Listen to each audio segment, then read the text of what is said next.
télévision Futur Média mbokk yi ñu ngi leen di nuyu di rafetlu seen ànd ak seen kóolute xibaaru diggu bëccëg ak la ca gën a fës accident yu bëri yi ak jafe-jafe lu jëm ci wàllum ñàkkum kaaraange kii ci yoon yi ñi nga xam ne nag ñoom ñoo seq li jëm nag ci espace sous régional bi di dendop Afrique bi ñoom nag ñi nga amal ndaje mu am solo fii ci Ndakaaru ngir waxtaane lu ñu mel Sénégal ak Burkina Faso ñu lëkkaloo di liggéey ca lu ñu mel bokk nañ itam liggéey bi askan wi waaye itam takk der yi la ñu bëgg rek mooy fexe daal ba xeex loolu nga xamante ne si moom mooy jafe-jafe jëm ci wàll wi beneen ponk mbokk yi benn ci kuréelu defarkatu mburu yi fii ci Sénégal tey jii dañoo bank seen yoxo jëmale ko ëllëg ak gannaaw ëllëg ñooñee ñoo regroupement des boulangers yu Sénégal ka ca bopp ba di Modou Gueye ñoo xamle lu di mel waaye nag fii ci Ndakaaru ndax mburu am na wala amu tontu li ci kanam lay doon ndax Salif Sow la ñu nar a fekk ca banlieue bu Ndakaaru dalal itam ci sunu plateau Oumar Diallo nekk chef service régional bu commerce bu Ndakaaru Oumar Diallo ñu ngi lay nuyu. maa ngi leen di fay. ci kanam tuuti daañu waxtaanee lu jëm ci mburu mi jafe-jafe yeeg tolluwaay bu waaye itam suukar xam ngeen ne suukar bu mokk jamono ji teg ko bët yombul ana lan moo ko waral itam askan wi dinañ ci addu waaye itam sunu gan gi dina ci indi ay gindi beneen ponk mbokk yi mu soxal njàng ak njàngale ak ñi am bac ci série bi nag di série scientifique teg série science technologique ak économique ak gestion ñoom nag ba léegi jotagunu seeni attestation yooyu nag tax na sax ñàkk ko ñu ami jafe-jafe yooyu ñu xamle ko ci seen ndaje ak taskatu xibaar yi biti réew yi daan ci ñëw li ci yéen kaay Mamadou Mouhamed Ndiaye ngeen taaxir lu ma ñëw léegi ñu faram fàcce.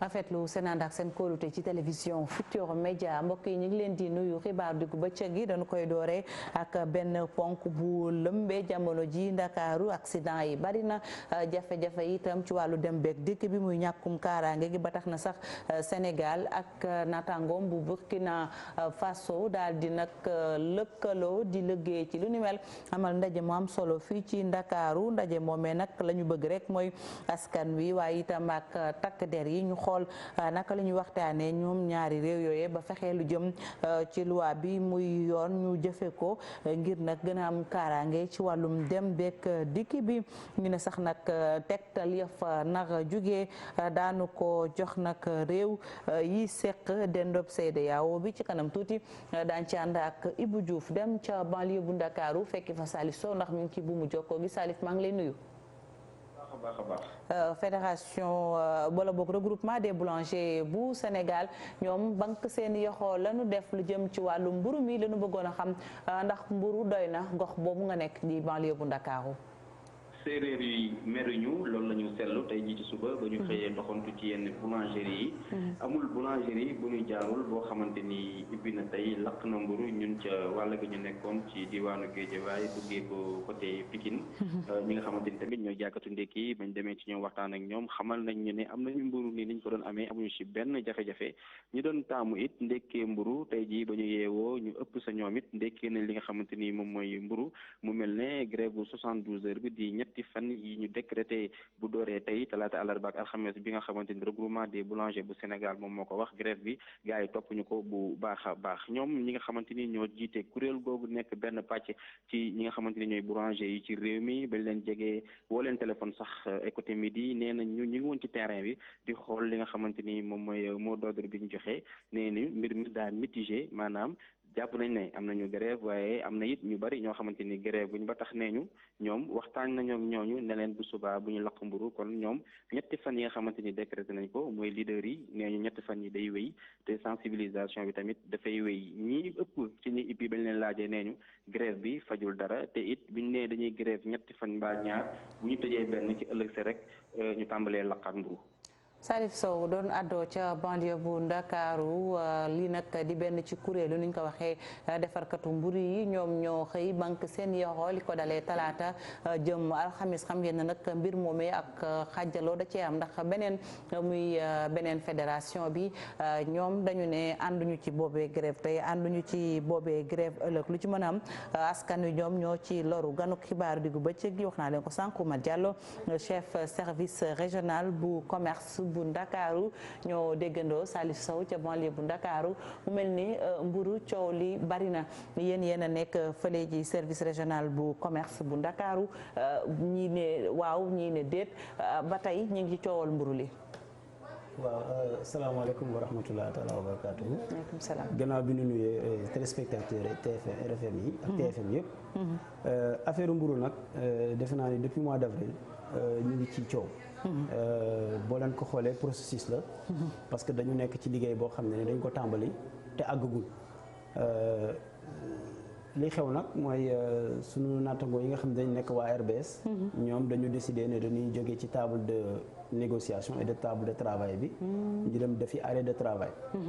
alors lan moo tax ñu def loolu. li ko sabab nag mooy que ni ñoom dafa am pàcc boo xam ne loolu rek moo leen intéressé. ci négociation yi mooy ñoom dañoo bëgg a coûte que coûte ñu yokkal leen prix yu mburu bi. alors que ñun commission bi liggéeyewul noonu. commission bi dafa liggéey ci ay pàcc ñetti pàcc. commission bi dafa liggéey ci prix wu farine bi. commission bi dafay liggéey ci réglementation wu secteur boulangerie bi. ba pare commission bi dafay liggéey ci structure prix wu pain bi. donc mënuloo ñetti pàcc yooyu. nga ne da ngay jël benn rek moo la ci intéressé nga ne bii nañ ma yokkal prix wu mburu bi jëlee ko 150 yóbbu ko 175. ñu xamal leen ni que nag du noonu. parce que ñu ngi ciy liggéey depuis 4 mois te depuis 4 mois am nañ ci ay résultats yi ñuy autorisé. nga xam ne bu ñu paree prix wu mburu bi sax mën nañ ko bañ a wax.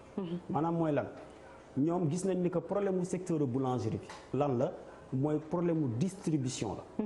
parce que boulanger bi nga xam ne mooy defar mburoom tey daf koy defar war ko jaayee 150. bu ko waree jaayee 150 dafay jël jox ko distributeur bi maanaam ki nga xam ne ni mooy jël si mburu bi ci boulangerie bi yóbbu ko ci boutique. kooku bu jëlee mburu bi 150 la koy jaayee. mais bu ñëwee 110 francs lay jox boulanger bi. donc moom mi nga xam ne day ñëw rek jël yóbbu. jox borom boutique bi. moo ëppale sax boulanger bi di defal mburu bi. ñu ne la nag problème bi du question prix wu farine. du question prix wu mburu bi jar 175 et cetera. problème mooy problème distribution boobu kooku ñëw ngeen di jox 40 francs. kooku mooy problème bi. te kooku tant que génnewuñu ko ci circuit bi. wala organiser wuñu ko de telle sorte que du leen lor. bu ñu leen defaloon prix wu pain bi tamit 300 francs yi tamit. même problème ngeen di amaat. voilà bala ñoo ñëw ci génn leen ci circuit bi wala ñu defaraat ñoom li ñu njëkk a wax rek mooy farine bi ñuy jëfandikoo nee ñu mënu ñoo jënd fukk jaay juróom ñoom li ñu wax rek moom mooy faaw ñu xoolaat ci fànn boobu. waaw mooy li ma wax rek. maanaam dañu liggéey ci prix wu farine bi ba pare. bu ñu demee comité technique bi yor structure prix farine bi. càmbar na ko ba xool ni que léegi farine bi 17 300 francs moom la war a jar. saako bi alors que ñoom ñu ngi koy jëndee 18 000. ci prix homologué bi 18 000 moo ci nekk. léegi comité bi liggéey na ba am 17 300. ñu ne leen benn jéego gi noonu. benn jéego. voilà ñaareelu jéego bi ñu ne leen nag donc léegi comme nu am nañu loolu ci prix farine bi dana wàññeeku jëm jóge 18 000. dem 17 200. léegi ki nga xam ne moom ngeen di jël di ko jox 40 francs kooku tam foog ñu régler mbiram. génne ko ci mooy distribution mooy distributeur. voilà réorganisation boobu distribution bi naka lañ ko war a réorganiser. ni ñu ko war a organiser mooy dañu génne léegi réglementation bu bees ci secteur bi. dañu ne léegi boulanger du ko jóg rek ubbi parce que loolu moo fi amoon. ba barki démb. dañu ne képp kuy ubbi boulanger da nga war a am autorisation léegi. autorisation ministère du commerce moo koy joxe. ça c'est pour anarchie bi am ci secteur bi ku nekk ku jóg rek dem ubbi. fu la neex nga ubbi. deuxième bi. ñu ne léegi kenn amatul droit jël sa mburu di ko jox n'importe qui di ko jox 40 francs ci benn baguette mburu dañu koy organiser de telle sorte que ki nga xam ne moom ngay jël sa mburu di ko jox pour mu yóbbul la ko ci boutique wala ci kiosque. kooku dafa war a am registre de commerce maanaam dañ ko war a formaliser. seen diggante yéen ñaar mu am contrat. te ba pare distribution coût de distribution bi mu bañ a ëpp juróomi dërëm. bu ëppul juróomi dërëm bu ëppee juróomi dërëm doo leen ci génn. donc ñu limiter le coût de distribution. ba pare organiser distributeur bi de telle sorte que. boulanger bi kenn dootu ko mën a tànc. kenn dootu ko mën a naj comme ñoom ni ñu leen najee ni instant bi naj bi ñu leen naj sax moom moo waral daanaka coow li su ma la déggee. yaa ngi wax ne ñu xoolaat ko ba peut-être ñu wàññi ko mais itam est-ce que am na possibilité xoolaat beneen façon boo xam ne peut-être dinañ leen mën a supprimer ku ne xam na ne mburu ci sama genre gi ak ñi nga xam ne ñoom ñoo nekk ci koñ yi du ñu dem ba ca boulangerie ba faaw ñu dem ci boutique bi dem ci kiosque yi léeg-léeg ñu ne la problème hygiène sax day am ci boutique bi ndax léeg-léeg ngay jënd mburu mbóot yeeg yeneen yooyu di jàll est-ce que itamit xoolaat ngeen fànn boobu. waaw loolu la ñu xoolaat nag moo tax ma la dañu génne réglementation bu bees encore. parce que bu njëkk mburu bi bu jógee ci boulangerie bi dafa daan jaar ci ay loxo yu bari te loolu question problème d'hygiène la. donc dañuy bëgg a limiter loxo yi laal mburu bi diggante boulanger bi ak boutique bi. ñaar moo mën a am. boulanger bi moom ci boppam mu jël mburoom mu distribuer ko boppam bu boobaa du fay sax frais de distribution. wa ilaa mu jox ko ki nga xam ne ñun kooku moom la ñu homologué maanaam à travers l'obtention du registre de commerce. te kooku dafa am charte yi ñuy teg ci kawam. moyen li muy jël pour def ko ci mburu bi fi mu koy jël pour def ko ci oto bi dañ koy maanaam oto bu ñuy réglementé la léegi. très bien voilà loolu yooyu yëpp ci pour amane qualité. ci distribution wu pain bi ak qualité ci pain bi ci boppam. ak environnement bi nga xam ne moom la ñuy jaayee pain bi pour sécuriser loolu yëpp. moo tax ñu génnee réglementation bu bees. mu mel ni waxtaan bi ni nga ko waxee table de négociation ñoom kese ñoo fa nekkoon la preuve mooy xaajaloo am na ci seen biir ndax am na ñoo xam ne nee nañu demuñu grève ba tax askan bi di am mburu mais ndax ñoom seen grève bi itam buñ ko continuer du am ñeneen ñuy loru ci askan wi parce que ku ne xam na ne tamit taxawaay bi ñu am ci biir. waaw ñun sax daanaka situation bi neexul. parce que dañu commencé woon liggéey ak ñoom.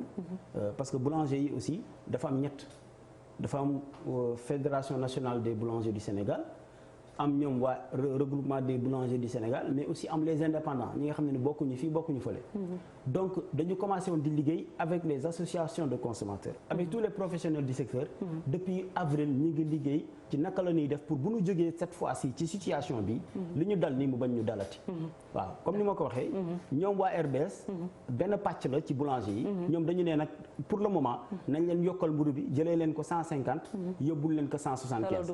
ñu ne leen loolu mënta nekk. parce que li ñuy liggéey. bu paree li ngeen di am sax mooy ëpp li ngeen di laaj instant bi. mais naka ngeen di def bañ toogaat ci table de négociation bi ndax cëppaandaw ga askan wi la soxal. waaw maanaam waaw déggoo am ci seen biir. xam nga ñun du ñun ñoo leen ne dem leen. ñoom ñoo jóg ne dañuy dem arrêt de travail. mais gëm naa ni danañ dellu si waat. parce que seen njëriñ ci li ñuy def nii ci seen njëriñ la bokk. dem nañ sax ba proposer leen beneen ne leen bu leen neexee ngeen def beneen 4e format de pain. boo xam ne format boobu da ngeen koy jaayee à 200 francs mu nekk un pain de 250 grammes. très bien voilà loolu yëpp pour dans l'immédiat ñu mën am foo xam ne dañ ci mën a jàpp.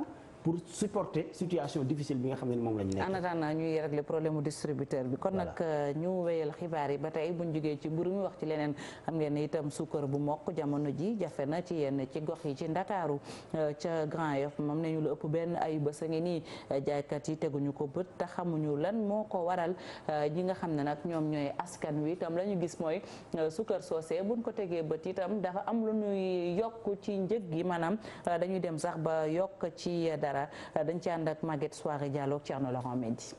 suukar nekk na lu jafe jamono ji ci grossiste yi ak détaillant yi njëg yu ndaw yi ngay fekk ci boutique yi ab yokkute lañ ci gis ca Grand Yoff suukar bu raar bi jaaykat yi ñu ngi koy yëg bu baax. si dafa manqué kay dafa manqué avant tabaski ba léegi ins bi amul nañ ko jaayee 650 pour am ci dara mais boo jaayee 600 moom doo ci am dara. même seetlu lañu amal boutiquier bi ñu xamal ni ay fan a ngi nii mu ngi wër suukar. man de am naa fi 5 jours aw ma suukar. 5 jours la ngi nii. waaw bu bekk bi wala suukaru kii. suukar bu mag. am na koy jaay ay 27500 ay 28100 am nañu koy jaay. loolu moo arrangé wu kenn. consommé suukar nekk na léegi lu jafe ci nit yi. amoon ndekki laay jaay suukar bu amul doo mun jaay ndekki ñu dañuy wër ba sonn fu nga am suukar boo jaay kilo bi yaa ngi koy doon jëndee 600 léegi mu ngi ci ay 700 xam nga loolu seer na trop sax. dañ koy jënd kay parce que moo fi sëf ci loolu ngay liggéey dañ koy jënd parce que amoo pexe. da ngay yónnee ci boutique bi mu ne amul nga demaat en face de moi amul nga dem yeneen côté ba ci 3e boutique ngay soog a am te benn ngay am noonu nee na daal dafa manqué maa ngi yëg manqué bi moom parce que côté yooyu yëpp même sama voisine yeeg ñooñu dañuy wax ne suukar dafa manqué. pour am suukar di nga dolli yeneen 100 francs boobu la yokkute consommateurs yi ñu ngi koy ñaawlu bu baax. Maguette Souaré Diallo suukar si jafe na ba noppi itam ñu yokku njëg gi spéculation la noonu nga may tontu sax Omar Diallo ndax mi ndax mën nañu xam lu waral pénurie bi ndax askan bi ba léegi xamaguñu de. waaw en fait du pénurie. disons que dafa am tension ci marché bi. tension nag bu amee mooy que ni produit bi ni mu war a ñëwee. ba consommateur bi jot ci ni mu ko daan jotee. amul. te loolu lañu constaté ci marché bi. li ko waral nag ñun xam nañu ko. te ñu ngi ciy saafara li ko waral lan la mooy que ni actuellement kenn moo fi defar suukar di ko jaay muy compagnie sucrière. donc parce que dañu gelé importation yi. donc tant que gelu importation bi dañu compagnie sucrière rek moom mooy distribuer suukar. alors li am nag mooy ñoom seen suukar bi ñuy defaree fële Richard Toll foofu lañ ko doon stocké di ko jaayee foofu. suukar boobu. bu commencé mois de novembre décembre. dafay dem ba mois de juillet août. bu àggee ba foofu suukar bi day jeex. bu jeexee nag léegi ñoom am nañu suukar bi ñuy denc fii Dakar. boo xam ne ni day boole nekk suukar Richard Toll ak suukar boo xam ne dañ ko importé woon ñoom ñu denc ko. donc c'est normal que ñoom seen clientèle bi dañ leen ne ni que à partir du début du mois d'août wala à partir de telle date au mois d'août facturation bi léegi Dakar lay doon livraison bi Dakar lay doon. rax ci dolli nag bi yoon dafa tombé période après tabaski. xam nga tabaski ñëpp dañuy dem camionneurs yi livreurs yi et cetera. tout à fait ce qui fait que compagnie sucrière bi mu délocaliser livraison yi jëlee ko Richard Toll indi ko Dakar. il fallait que nécessairement que ñi war a jawal camion yeeg yooyu ñëw jóge julli ji. ñëw pour jël ci suukar bu. pendant cette période là suukar demul jógewul ci stock yi dem ci boutique yi. nit ñi consommé nañ la newoon ci boutique yi te renouvelé wuñu stock bi. day commencé manqué. kon renouvellement stock bi kañ lañ koy xaar rapidement. non ñu ngi ci. parce que instant bi nii. je veux dire situation bi xam ngeen ngi ci mais askan bi kañ lay suukar bi gën a yokk ci ñoom. non xam déjà moo bëggoon préciser foofu. que ni yokk suukar bi ñoom la. maanaam commerçant yi. spéculation ils en profitent. voilà mais actuellement rythme d'approvisionnement bi am fële à la SDV. ñu magasin wu compagnie sucrière yi. dañ ko doubler ce qui fait que offre bi mu ngi commencé bëri ci marché. Très bien. Grand Yoff bi ñuy wax tey boo fa demee di nga am suukar parce que on a mis le focus sur les points yi nga xam ne c'est des points rouges. Très bien yóbbu foofu suukar ba pour que nit ñi mën ci jot. jërëjëf Oumar Diallo ñu sant la gërëm la. ngoog may fàttali ne yow yaay chef service régional bu commerce lu jëm ci wàllum jënd ak jaay ñu doon waxtaanee ñaari ponk bu njëkk ba mburu mi la ak ñi nga xam ne ñoom ñooy benn ci kuréelu defarkatu mburu yi tey banque seen yoxo jëmale ëllëg ak gannaaw ëllëg beneen ba di suukar ak ne mu jafeek ñenn lañ ca yokk ci koppar bu ñu jógee foofee ñu wax ci beneen ponk bu ñu leen junjoon muy lu jëm ci wàllum ñàkkub kaaraange ci dem beeg dikk bi gis nañu ci loro bari na ci dëndëb Afrique bi nag ñi ci waxtaanee fii ci Ndakaaru la ñu amal ndaje moo xam ne Sénégal moo ko séq ak naataangoom bu Burkina Faso la ca nar a tukkee ci ay tegtal dinañ ko jébbal réew yi bokk dëndëb Afrique bi rawatina ñi nga xam ne ñoom ñoo ne ci CEDEAO dañ ci ànd ak Ibou Diouf ak Pape Sangone Mbaye.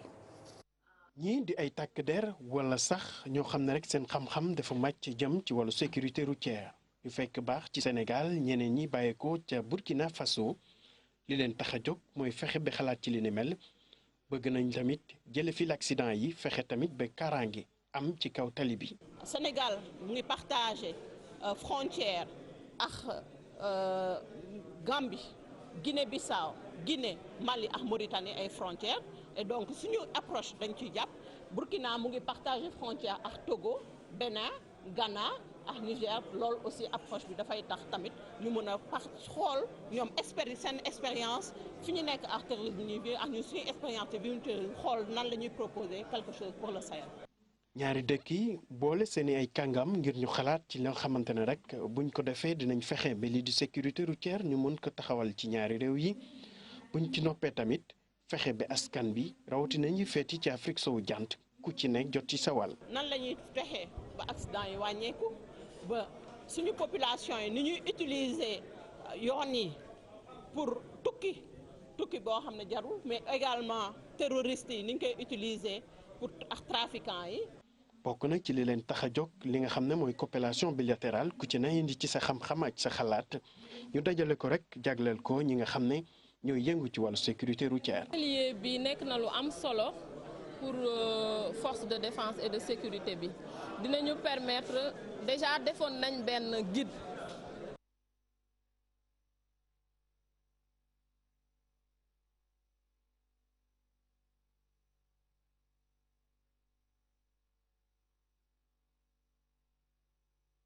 xool ci ponku xibaar bi ci gàttal rek ñi nga xam ne ñoom ñooy bachelier yu série scientifique technologique économique ak gestion ñoom jotuñu ba tey seeni attestation loolu nag jafe-jafe la leen indil tax na ñu amal ndaje ak taskatu xibaar yi dinañ ci dellusiwaat ak Ousmane Diallo mu mel ni sax élément bi yemb na ñu dem xool ndongo yooyu seeni attestation te ba tax ñu woo taskatu xibaar yi.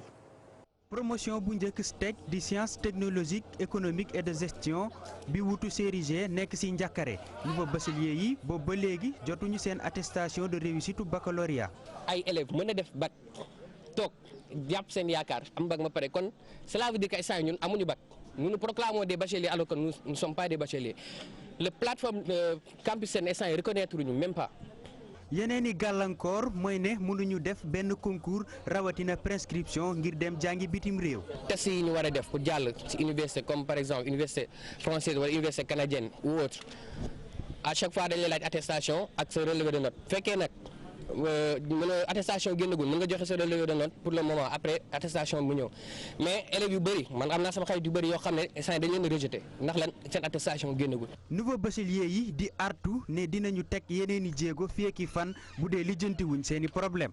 maintenant nag d'ici quelques jours si on n'a pas de réponse favorable soobee yàlla dinañ jàll ci plan supérieur. STEC nag ñu créé ko depuis 2017 boobu ba léegi ñoo ngi xaar décret d'application bi njiitu réew mi signé ko. ñu sant la gërëm la wax ci leneen muy askanu Ndaama ña nga nekk ca diwaanu Saloum foofee nag ñoom dañ leen tere ñu amal ab toogub ñaxtu ñu daal di amal seenub doxub ñaxtu ngeen baal ma ñu mujjee amal seen toogaanub ñaxtu ndaje ma wax nañ fa la leen mitti muy ay jafe-jafe lu aju ci wàllum wér-gu-yaram ndox mi ak dem baak dikk ba Ibrahima Diame la ñuy fekk ca diwaanu Saloum. Ndama Cissé ak Ndama Cekkeen ñaari dëkk la ci biir département bu Nioro commune bu Daaru Salaam ñaari gox yi la nag ñoo bokk ay jafe-jafe muy ñàkkum électricité ak ñàkkum yoon moo waral ñu booloo di koy joytu. dañoo jàpp ne Ndama fait partie des villages oubliés dans le pays. tey jii nii boo gisee ñii ñëpp nuñ dajee nii nga xam ne am nañ lu ñu métti lool yoon bi.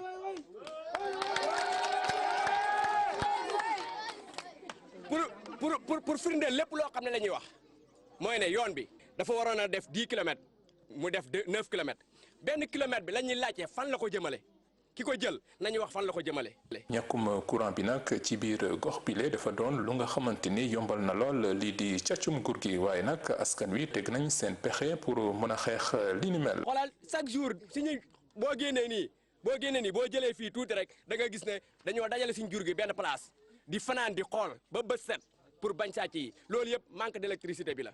bëgg nañ vraiment état bi jàppale ñu ci loolu noonu. feebar bëgg a faju wala bokk bëgg a am doom fii ci Ndaama nag lu metti la ndax ñàkkum jumtukaay yooyu nga xamante ni amuñu fi jigéen yi ñoo ci gën a loru faw ñu génnee koppar bu takku pour mën a am oto bu leen di yóbbu fu ñuy faju. te fii boo fi matoo fi mu ne nii bëgg a dem Daaru Salaam da nga yëkkati ñaari junne fay ko oto ànd ak secours bi te jigéen wérut warta aw ci yoon woo xam ne amul yoon tali bi daal fi mu ne léegi mooy suñu jafe-jafe ak courant. askan wi nag marche de protestation la ñu namoon a def pour mun a joytu seeni naqar waaye nag autorités yi dañ ko daal di tere ñu xamal ñu ne nag beneen yoon ñu am autorisation wala ñu ñàkk ko daañu wàcc ci mbedd mi bu fekkee ne li ñuy ñaxtu kenn andiw ci solution. Ibrahima Diame ñu sant la gërëm la wax nag ci gëstu bi ñu jagle lu jëm ci délégué de quartier akub liggéeyam rédaction bi nag dem na seeti ñu ne nag ñooñu xam ne ñooy jiite quartier yi maanaam kilifa yi bu jafe-jafe amee ñu woo leen waaye itam ak lépp lu mën a am ñu teew ñu ne ci taarix réew mi def nañu jaloore waaye jamono ji ñuy àddoo dafa am lu ca soppiku ndax ñenn ci ñoom seenu doxalin askan bi ŋàññi na ko duñu ci sori dañ ci ànd ak Kumba Amat Lo Thierno Laurent Mendy ñu defal ñu ci gëstu. bokk na di dox ay jéego yu am solo ci goxam chef de quartier li nga xam ni moo di taxawaayam bokk na ci itam lëkkale dëkkandoo yi ngir diggante yi gën a rafet bu ñu sukkandikoo ci ñenn ci askan wi jàpp ni loolee mel na ni mi ngi nax saay. taxawaayu chef de quartier yi jamono ji ak jamono bu njëkk dafa wuute ndax bu njëkk chef de quartier daan na dem di dugg ci biir kër yi di jàmm santeeg waa kër yi waaye léegi comme ni nga ko waxee rek chef de quartier yi nekkee wuñ fi lu dul seen bopp. C'est un représentant du gouvernement. 2, moo yor population bi yëpp ci ñoom la ñu weeroo voilà lépp lu war a dem ci këyit d'abord ci kër ci ñoom la ñu njëkkee. moo xam fii ci Dakar wala ci beneen région taxawaayu chef de quartier yi ñu bari ci askan wi dañu ko soofantal.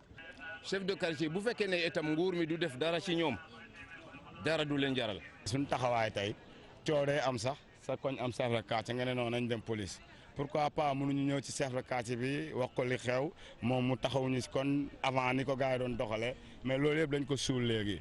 li waral lu ni mel bokk na ci anam bi ñu leen di tànnee ñoom jiitu gox yi ci kàdduk kii di yeewoo ci Grand Yoff. am na problème yu bari yu xew ci biir quartier bi te ñoom duñu dem directement ci chef de quartier ça c'est pas la faute au chef de quartier ou au délégué de quartier voilà c'est la faute à la population. doxkatu jàmm yi le jamono yii gannaaw ab taxaw seetlu seen dayoo wàññeeku na bokk na ci li ko waral lii di quartier résidentiel ak cité privée yi.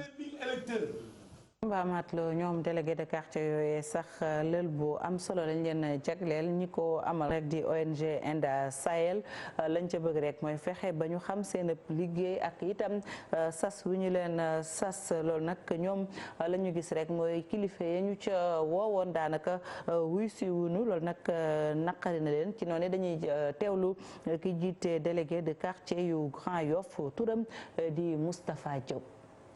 tàggat nag pour ñu gën a xam suñu liggéey naka lañ koy defee ak ci yan anam lañ ko war a defee bu ñu nee renforcement des capacités des délégués de quartier kooku moom ça veut dire ça veut tout dire dina gën a xam dina tax gën a xam sa liggéey suñu rôle aussi bokk na ci di veiller et di alerter veiller pour voir si les lois et règlements sont appliqués à la base. alerter ci certaines dérives wala loo xam ne yaakaar nañ ne war nañ ko joyanti. invité woon nañu la police invité woon nañu monsieur le maire invité woon nañu aussi la préfecture atelier bu mel nii nag on aurait souhaité en tant que délégué de quartier gis leen d'abord ñëw suñu kilifa 1 2 il travaille avec nous. yegsi nañ ci ponk bu mujj li ci yéene kaay yeeg Mamadou Mouhamed Ndiaye. jërë ngeen jëf ñaari wata yu mbëkkante ba moxo ñoom moom la seen kay xëy teg ci xëtamu njëkk teg ci bind ne li faatu ci réew mi ci accident démb jéggi na dayo décompte macabre juróom-benn nit faatu nañu ci accident ca Oussouye ñaari nit faatu nañu ca Kébémer am na it benn doomu tubaab di touriste français bu faatu démb ci ak lakk gu am ca Parcelles Assainies Le Quotidien nañu accident ba am ca Oussouye benn camion moo daw bu mbëkkante ak benn 7 place juróom-benn doomi aadama faatu ci saasi ñaar jële ci ay gaañu-gaañu libération nañu juróom-ñetti nit ñoo faatu ci réew mi ci benn bés Vox Populi ne ko fukk la ci fan yi ñu génn fukki doomi aadama faatu nañu ci réew mi ne bu weesoo juróom-benn yi faatu ci l'accident ca Oussouye ak ñaar ña faatu ca Ndandaga ca Kébémer am na benn taalibe bu toll ci fukkeet ak juróom bu lab ca Bargny ci benn bassin bu fa wasu ko sim gasoon am na it sa beneen waay bu lab bërki démb ca plage Bata ba ca Tëngéej ba Pikine L'Observateur ne nañu askan wa dëkkee ci boori projet bu TER bi di train express régional amuñu lu leen neex ci projet bi TER de malheur la ci ñoom loraange yeeg coono yeeg jafe-jafe yu ñuy dund nag mi ngi gën a feeñ ci jamonoy nawet bi ay fiili courant yu jaar fu nekk gàcce fu nekk defaluñ leen ay voies de déviation ak i canal yu ne ŋàpp amuñuy couvert fu ci mel ne ca ginnaaw Rail Nord ak ca Pikine Est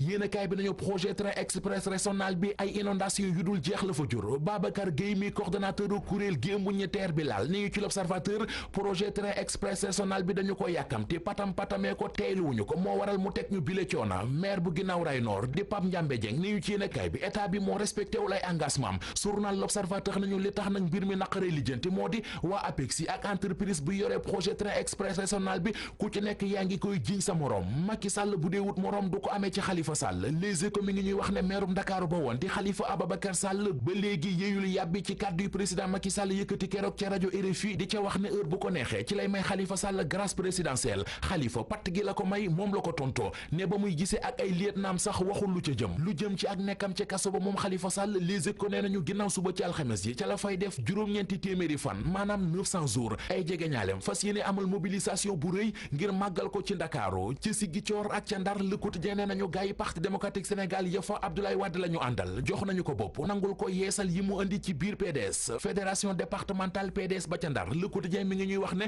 nee nañu Karim Wade ñoog yow pik ak peel rek docteur Cheikh Tidiane Seck secrétaire général adjoint Parti démocratique Sénégal chargé des cadres ne ci Vox Populi li am ci biir Parti démocratique Sénégal banditisme politique la Cheikh Seck ne dama jàpp ne Karim Wade bëggul ko wax dëgg ndax munoo nekk bitim réew ñëw ci réew mi te la ticc nga bëgg a jiite parti bu nekk ci réew mi parti politique dee su ko jiite ci procuration maanaam bëgg a dëkk ci defal leen ma mu ne it secrétariat national bi fi Abdoulaye Wade indi Karim Wade ak i xaritam la ko defal te bu dee ñoom ak ñoom rek gëw ma ne PDS dina jotaat ci nguur gi Cheikh Seck ne li am ci PDS guddi yu ñu toll amul kenn ku deretu libéral di daw ci sa yaram nga koy nangu docteur Cheikh Tidiane Seck dem ba di ñu wax ci Vox Populi ne bésub tabaski ci ngoon Macky Sall demoon na seeti Abdoulaye Wade dem na ba ca kër ga Abdoulaye Wade nekk ngir siyaal ko moom Macky Sall xëy na kay la mu fa jële moo ko neexul ba tax ba léegi communiqué wu ci La Tribune nañu Macky Sall ak Abdoulaye Wade bu ñu gisewul tey dinañu gise ëllëg ndax ñaar fukki fan ak juróom-ñaar ci weeru sàttumbar ci la ñu fas yéene inauguré jumaay Masalikul Jinaan te dégg nañu mbakk yu fay mu ne chef d'état yu bari danañu jóge ci sous-région bi ngir ñëw teewee si ko njiiti réew yooyee bu ñu ñëwee ci réew mi force njiit réewum Sénégal di Macky Sall dafay ñëw Abdoulaye Wade it ak li mu def ci jumaay Masalikul Jinaan mënuta wuute bés boobee La Tribune nañu ci fii la jógi ba ne Abdoulaye Wade ak Macky Sall danañu daje ca Masalikul Jinaan maître Aladji Diouf ak Ousmane Sonko seenub daje du neex Le Quotidien Soleil National L'Observateur La Tribune Les Échos Source A ba ci Libération ñoom ñëpp xëy nañu ci conférence de presse bi maître Aladji Diouf avocat bu Mamadou Mamour Diallo doon def démb jëmee ko ci coowal 94 milliards yi njiital Pastef Ousmane Sonko doon tuumal ab kiliyaanam Le Quotidien nañu maître Aladji Diouf dal na ci kaw Ousmane Sonko bu baax Les Échos nañu wax na ne li Ousmane Sonko waxal Mamadou Mamour Diallo dara amu ci lépp ay sos la li ci am moo di ab sàcc di Ousmane Sonko moo tëgg gémmiñam di yuuxu sàcce yi maître Aladji Diouf ne Ousmane Sonko dañu ko war a jàpp tëj ko ci kaso bi Source A nañu teg na ci ne Ousmane Sonko dansé public la Soleil national nañu maître Aladji Diouf yamu ca nee na Mamadou Mamour Diallo dafay porter plainte Ousmane Sonko yóbbu ko ci yoon ndax dafa yàq ab deram ci réew mi waxal ko lu amul Ouzin Keita amatul journal L'Observateur xëy na ci moom ni mu mel moom Ouzin Keita ni muy doxalee li mu jukkoo ba ci ni muy solo lépp la yéenekaay bi boole def ci ab taxaw seetlu ba tax muy laaj ndax Ouzin Keita dañu ko war a arrêté am déet Mame Matar Gueye bu ONG Jamra mel ne ku naan waa L'Observateur Ouzin Keita ku ko arrêté wul mu firi am réew ndax góor jigéen la bu bëgg a dooleel ak góor jigéen ci réew mi. Mohamed Ndiaye ñu sant la gërëm la sant leen tamit ci safo bi ak kóolute bi rédaction bi dina fi teew ngoon ci kattanu yàlla desandi leen ak programme yu télévision Futurs Médias yaa ngeen jëf ci seen cofeel duñu tay di ko wax ñu yendu jàmm.